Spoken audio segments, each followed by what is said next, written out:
Break के बाद का स्वागत। और अब बात करते हैं बिहार से जुड़ी हुई। तो बिहार में नौकरियों की बहार है क्योंकि बिहार सरकार 5 साल में 1 करोड़ नौकरियां देने के अपने वायदे पर मिशन मोड में जुट गई है। बिहार की जनसंख्या में युवाओं की भागीदारी काफी ज्यादा है। इसको सार्थक दिशा देने पर बिहार देश का सबसे तेजी से विकास देने वाला राज्य कैसे बन सकता है, उसके लिए बिहार के बड़ी संख्या में उपलब्ध जो युवा मानव संसाधन है उन्हें ध्यान में रखते हुए बिहार को पूर्वी भारत के लिए टेक्नोलॉजिकल हब के रूप में विकसित करने में राज्य सरकार मिशन मोड में काम कर रही है। इसके लिए बिहार में defence corridor, semiconductor, manufacturing park, global capability centres, mega tech city और फिनटेक सिटी की स्थापना करने की भी प्लानिंग ब्लू पाइपलाइन के जरिए की जा रही है। तो 5 साल में 1 करोड़ नौकरियां एक्शन मोड में बिहार सरकार यहां पर नजर आ रही है। इसी के लिए जो सभी विभाग हैं उन्हें नया आदेश दिया गया। ये नया आदेश ये कहता है कि हर महीने उन्हें रिपोर्ट देनी होगी। तो किस तरह एक्शन मोड में, मिशन मोड में बिहार सरकार काम कर रही है, आइए आपको बता दें। तो 5 साल में 1 करोड़ रोजगार देने का लक्ष्य बिहार सरकार का है और अब इस लक्ष्य पर सरकार की सख्त निगरानी भी है, क्योंकि लक्ष्य की प्राप्ति के लिए निगरानी तंत्र जो है उसे अब और मजबूत किया गया। सभी जो विभाग हैं जो कि ज़्यादा स्किल डेवलपमेंट और ज़्यादा रोजगार के मौके दे सकते हैं, उनकी गतिविधियों पर नज़र रखी गई है। अब ये नज़र कैसे रखी गई आपको बताते हैं, क्योंकि तमाम जो विभाग हैं उनसे अब रिपोर्ट मांगी गई कि जो नोडल अधिकारी, जो पदाधिकारी हैं, उनको पत्र लिखा गया है।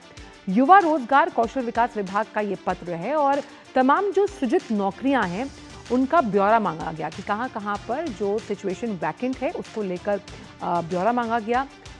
रोजगार सृजन पर हर महीने अब आपको एक रिपोर्ट प्रस्तुत करनी होगी, जिसमें तमाम जो नियमित पद हैं, संविदा या फिर आउटसोर्सिंग पद हैं, उनका एक पूरा लेखा जोखा आपको पेश करना होगा।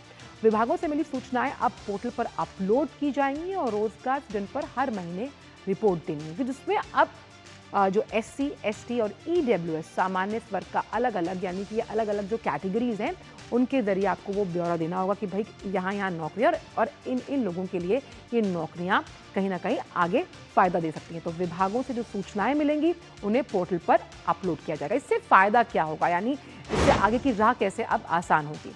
तो सख्त निगरानी की वजह से आप देखेंगे कि जो रोजगार के मोर्चे हैं उस पर रफ्तार मिलती हुई नजर आएगी। लक्ष्य प्राप्ति की दिशा में अब एक अकाउंटेबिलिटी को तय किया जाएगा, यानी कि जो वादा किया गया उसकी अकाउंटेबिलिटी को तय किया जाएगा। साथ ही नौकरी तलाश कर रहे युवाओं को अब पोर्टल पर ये जानकारी उपलब्ध होगी और इस पूरी मिशन से बिहार सरकार के 2 बड़े उद्देश्य यहाँ पर हासिल होते हुए नजर आते हैं। पहला, रोजगार सृजन की हर गतिविधि की सटीक जानकारी, सही जानकारी उपलब्ध करवाना, और दूसरा कि कैसे ट्रांसपेरेंसी यानी पारदर्शिता को बढ़ाने के साथ साथ वो तमाम आंकड़े पोर्टल पर यानी कि पब्लिक डोमेन में अब वो अवेलेबल रहेंगे। तो पब्लिक डोमेन में अवेलेबल है तो उससे छेड़खानी भी नहीं हो सकती और इस तरह से बिहार सरकार जो जिस तरह का लक्ष्य लेकर चल रही है उसकी प्राप्ति भी आसानी से कर पाएगी।